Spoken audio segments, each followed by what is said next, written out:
Hey, this presentation is going to be very few slides and a bit more looking at some code.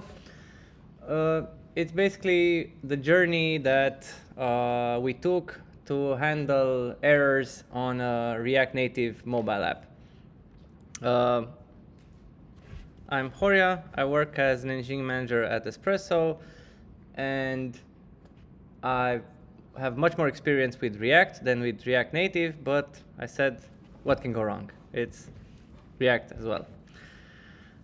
Cool. So a typical day in the life of most of the projects I've worked on is, at least on the front-end side, you make a service which makes some API calls.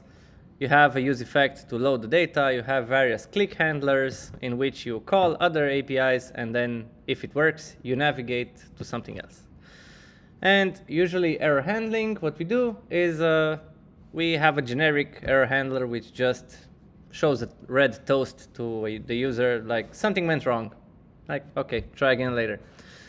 And on other pages like forms, you want to handle errors contextually, like if somebody inputs a wrong value into something and wants to submit, you just color that input red. Very fancy. On React Native, what usually happens is when things go wrong, nothing happens if you don't have error handling. And you would want to open the console and take the error from there, but you don't have a console because you don't have your phone connected to the laptop. Usually, this flow was happening. Our colleagues which were working as QAs, they were testing, and because there was no code to handle errors, they just said, this doesn't work. And they open a bug, and then you have to start again from the top, investigate, find the root cause, look in logs, a bunch of work. And we were like, can't I just get a stack trace or something? Give me something. Okay, so show code now. Let's look at something. I'm gonna say I wasn't super prepared to present because I wanted to prepare in the break, but you will never know the truth. Is it this one? No. It's this one.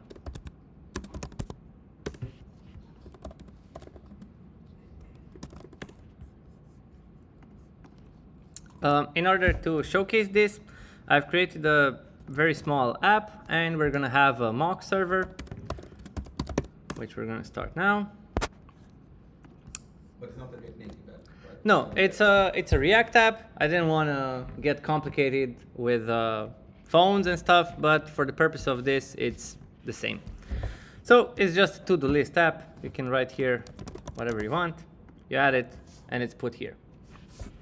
Everything works. Awesome. Let's see what happens if these APIs no longer work. So this is a pretty nifty tool I have for creating a mock server. Found it online. And you can change various responses of your APIs. So let's say that the get-to-do's endpoint will throw an error. So we're going to go here, we're going to hit refresh. Nothing happens because we have no error handling. If we look in here, it's a 500 error, things exploded. Great. Let's look at another error. Now, creating won't work. If we go here, try to do something, this one didn't work. So let's look at these errors a bit. This one, zoom. Better?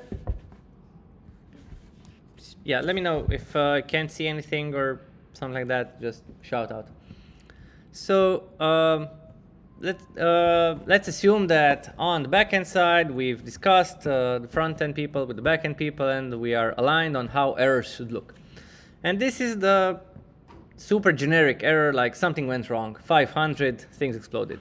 And this is what we get back.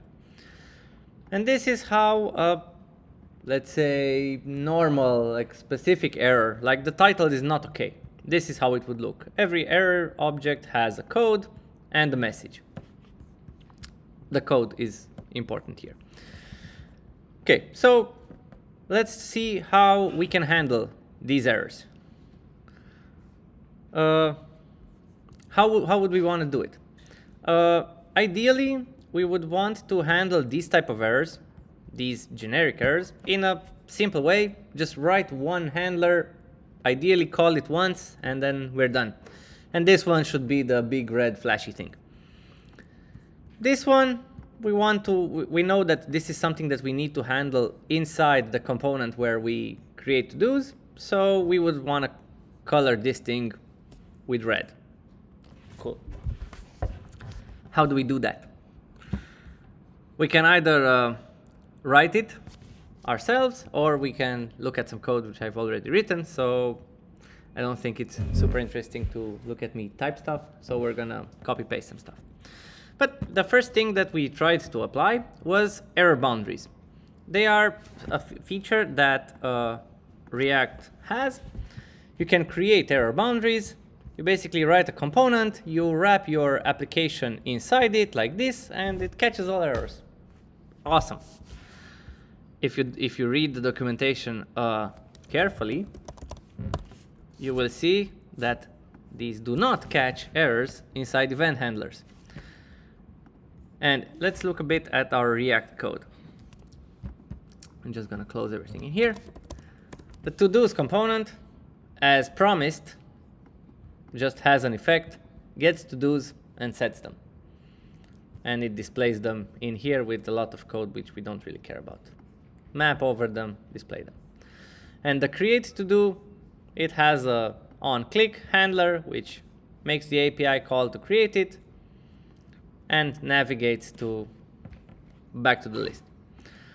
Okay, so no error handling written by us whatsoever. Okay.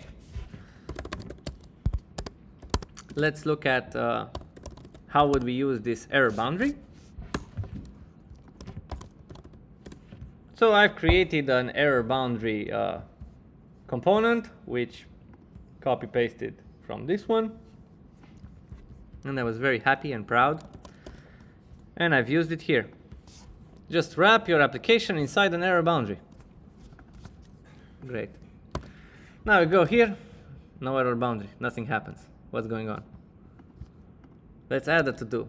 Nothing happens. Okay, so this was useless.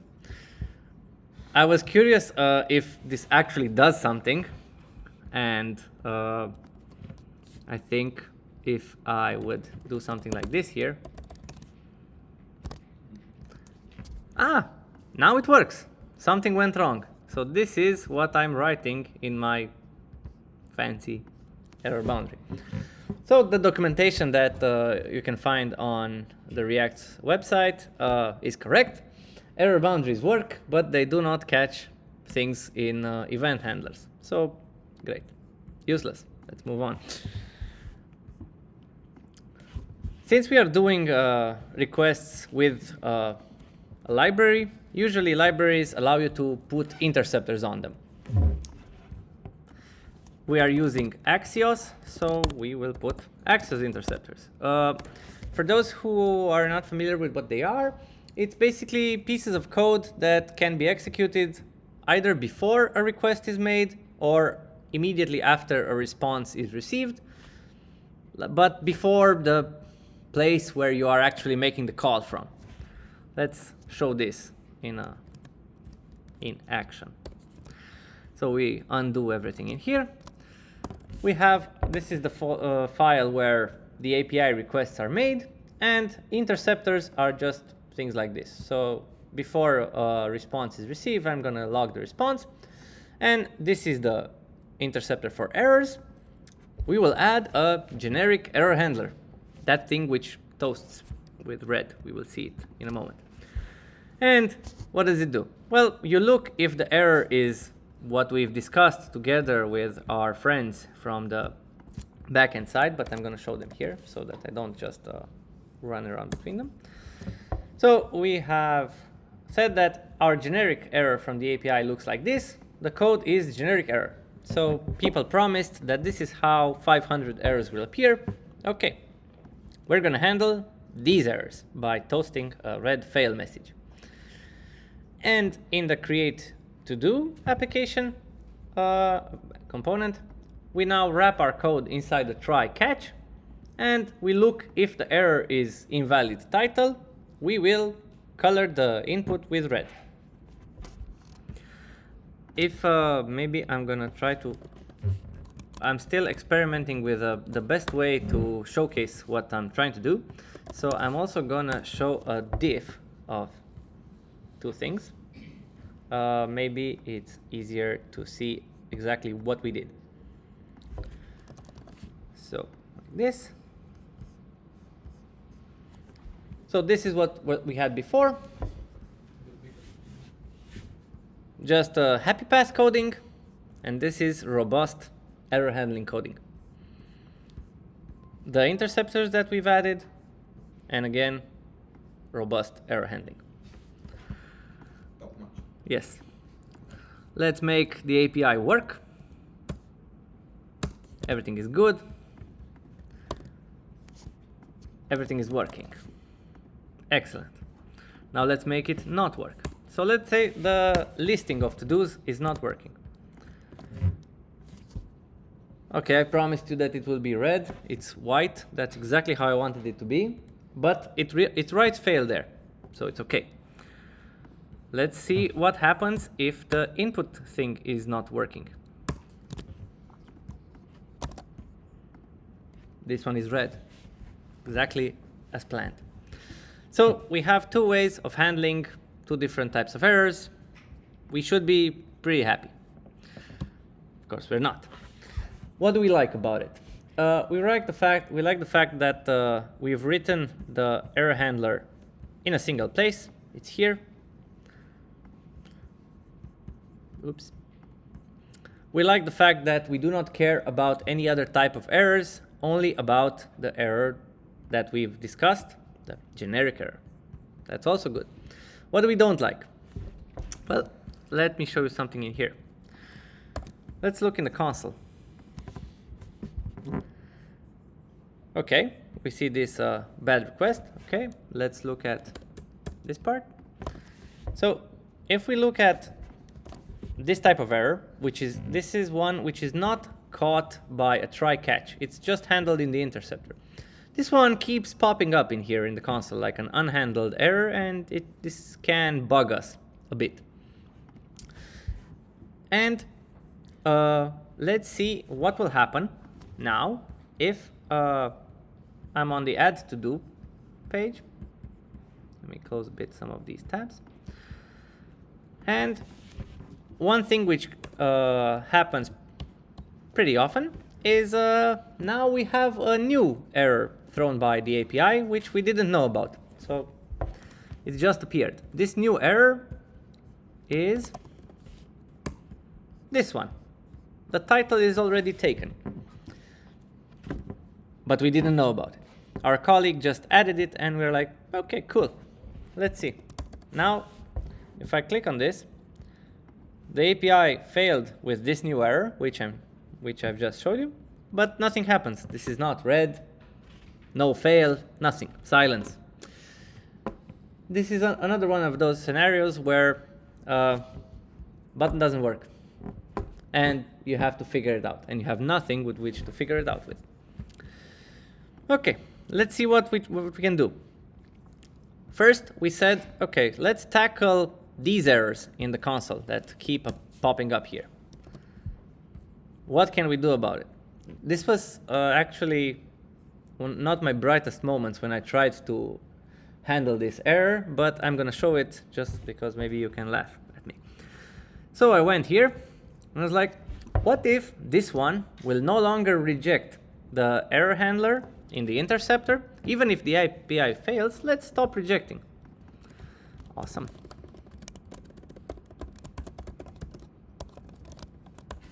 Okay, we don't have anything with which we can resolve this because it failed, but let's see. Let's see if we still have our error variant. We do.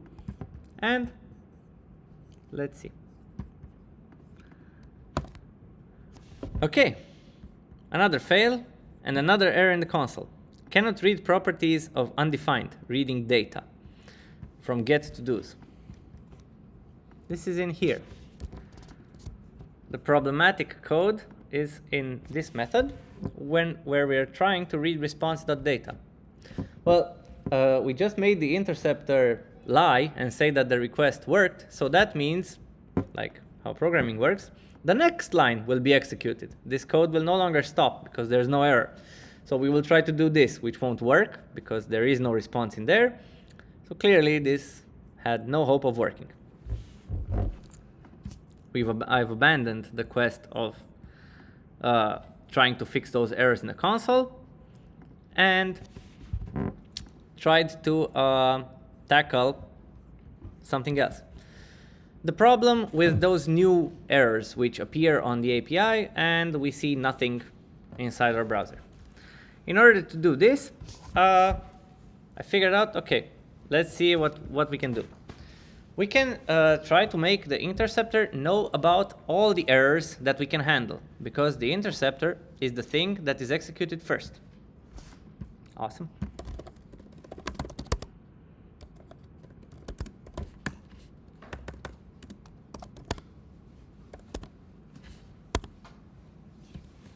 It knows all. But let's look at it, I think, in this view. I think this one is one of the best. So, like this, and now we know about all the errors. Okay, so what did we do? Inside our handler, we will make a list that has all the errors that we know about, and instead of just looking for the generic error, we will look at the fact that do we know about this error? If it's not included in the known errors, these are the errors which we handle in other places, in components. So if we are not handling it anywhere, we have to handle it here. If it's the generic thing, we will toast fail. If it's not the generic thing, we will toast the error code. And I will show you in a minute what I'm talking about. So let's go again in everything's working, and create to-dos will fail with the new error that we have no idea what it's about. So it fails like this. The important thing is, like, why did we want to do this? Why didn't we just want to toast like the normal generic error message? Because that's what we did first. Because we want our colleagues which work on testing the mobile app, we want them to be able to give us as much context as possible about what went wrong, so that we don't spend a bunch of time trying to reproduce it or figure out things from logs and dig in other sources. So we toasted the error code, the actual error code from the backend, so that we have like a starting point, what to handle. As a side note, something which is not necessarily in the scope of this presentation, but this got even more complicated because the product and design guys didn't want our users seeing red toasts with title taken. They wanted to see red toasts with something went wrong. So if the app was in a testing or staging mode, we would toast title taken, if not, the generic one. But besides the point, it was just to vent that it was complicated to do. Okay, so what's the deal? Do we like this? Well, we do like the thing that there are no more unhandled errors.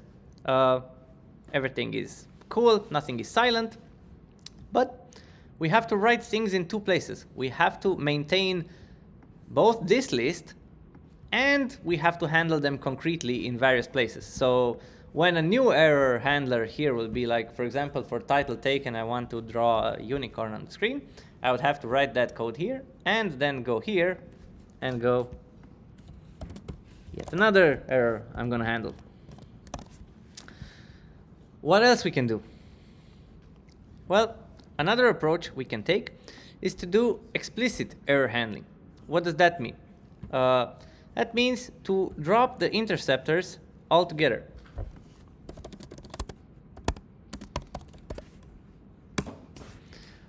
That's a different approach that we can take, and I'm going to show it here.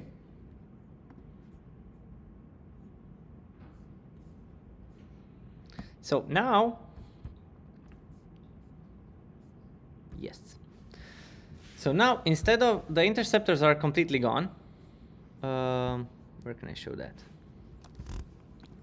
Here.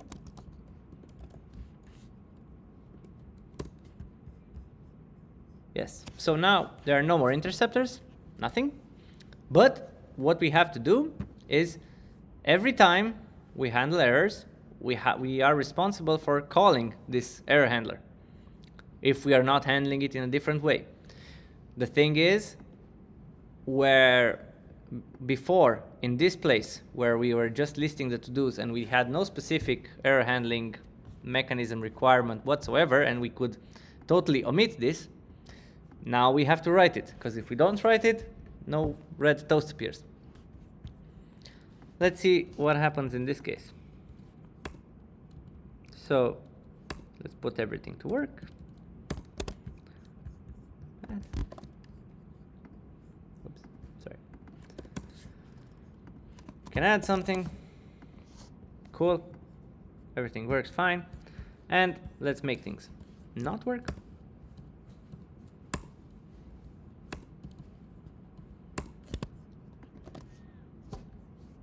This works. This works. And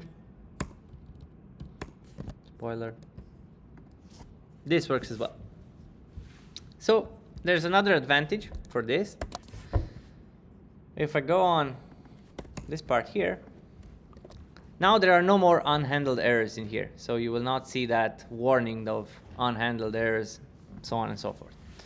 Why do we might care about that? Is usually you will have an error reporting tool which can send all the crashes in that system, and all those unhandled errors will also arrive in there. So basically duplicate things, and that might bug you. So let's see where we're at. So we can have two different options to handle errors. So it was either the interceptor thing, where the downside was that you write errors and maintain them in two places, or where the case where you are super explicit and you have to repeat calling that method everywhere. But now, I didn't showcase this, which is an important selling point of this second option, is that the generic error handler now doesn't know about all that, doesn't know about that list of errors. It just cares about this one. So you are not repeating yourself in two places with regards to the errors that you're handling, but you do have to call this method like everywhere where you're handling errors. When we were trying to convince us about one option or the other, we were even saying that it's correct, the fact that you have to catch errors when you're doing API calls. So the fact that you are forced to do this, it's not necessarily bad. It's okay to catch them, but it's still annoying.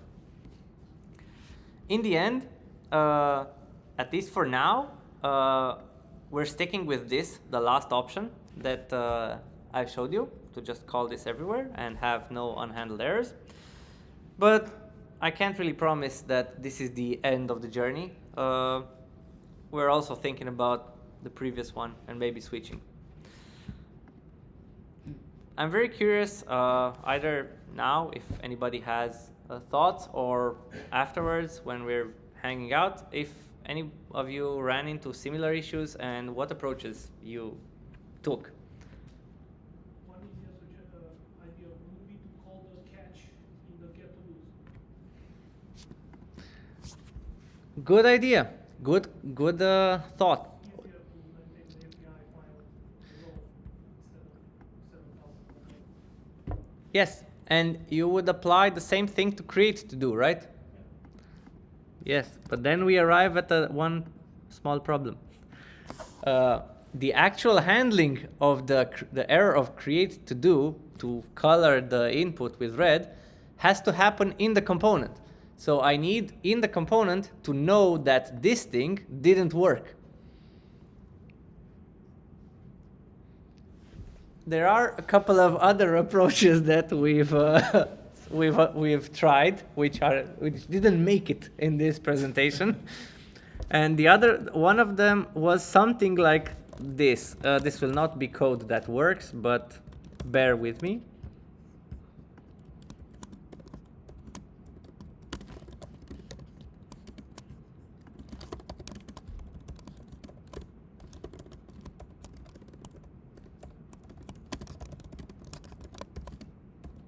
Blah, blah, blah, whatever. And now here, we're writing this code.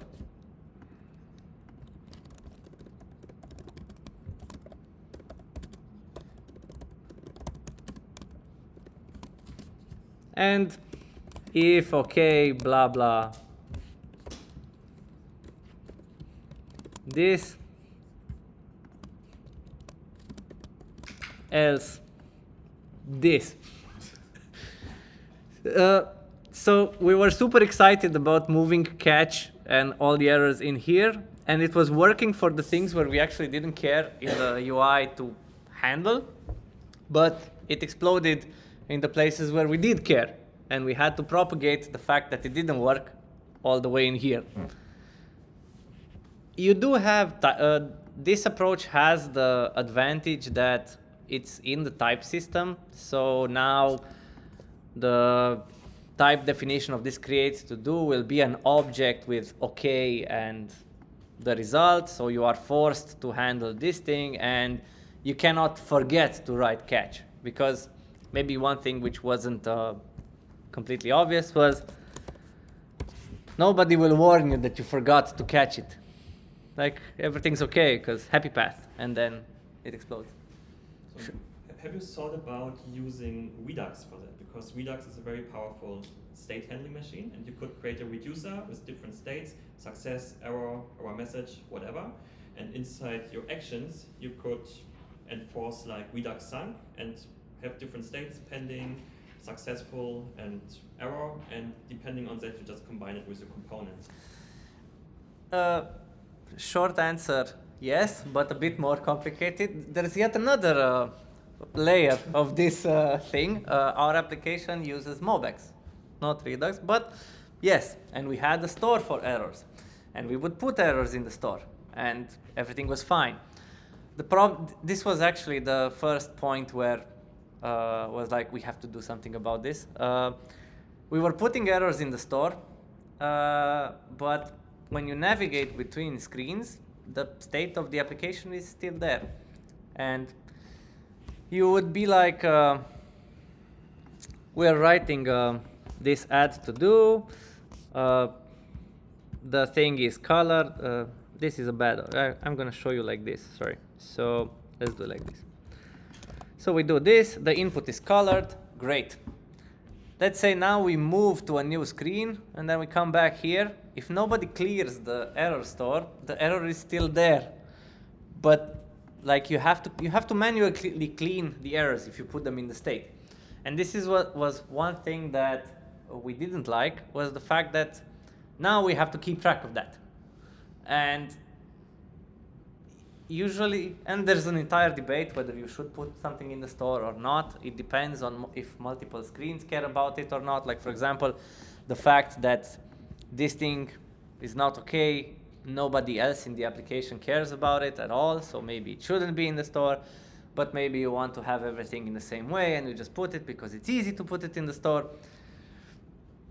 The short answer was that it didn't really seem, it moved the same problem in a different place. And what was annoying, but that was also maybe something specific to our application in particular, the fact that you would have an interaction across a bunch of screens, and when something was not okay, you go back somewhere in time, in another screen, and the frequency with which we would have had to clear the errors was very frequent.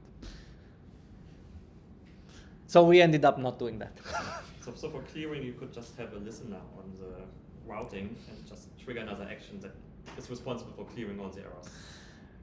Yeah, so we've moved from that one to taking it out of the store in order to simplify and one-shot a bunch of bugs that we had because the errors weren't clear. How about React query? Maybe that's solved the problem? I'm a pretty noob at React query. I read a bit about it. I want to try it. Didn't get a chance to yet.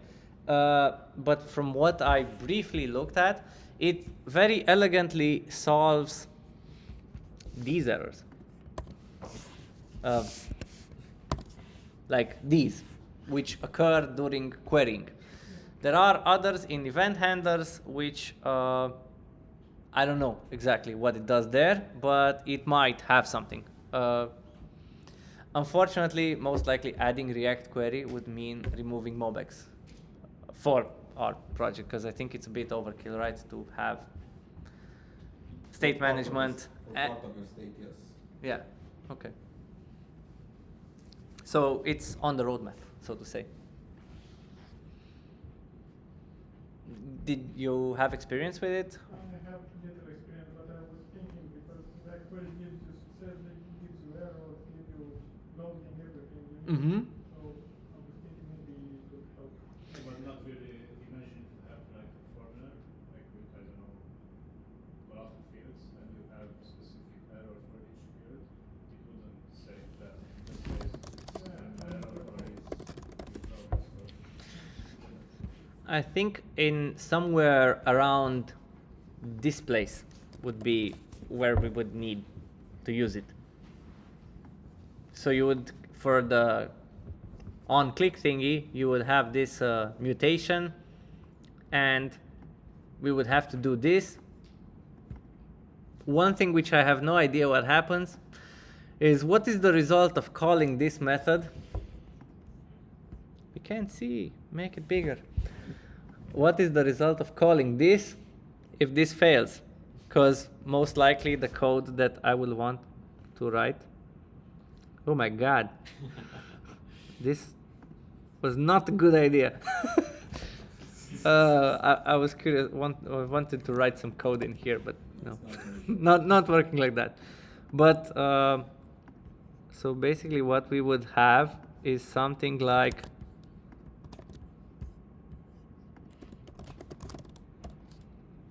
navigate to this thing, but You can like have a hook for the notation object itself, and when you change it on effect, you can just navigate it. So you can do all kinds of hooks. yeah, but where would I do that? Would I do that somewhere in here?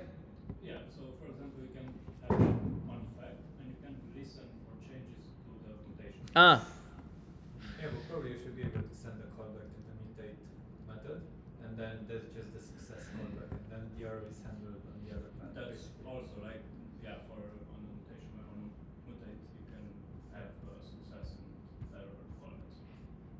on success. Yeah. Yes. Okay, so this presentation could have been avoided. Just use React query.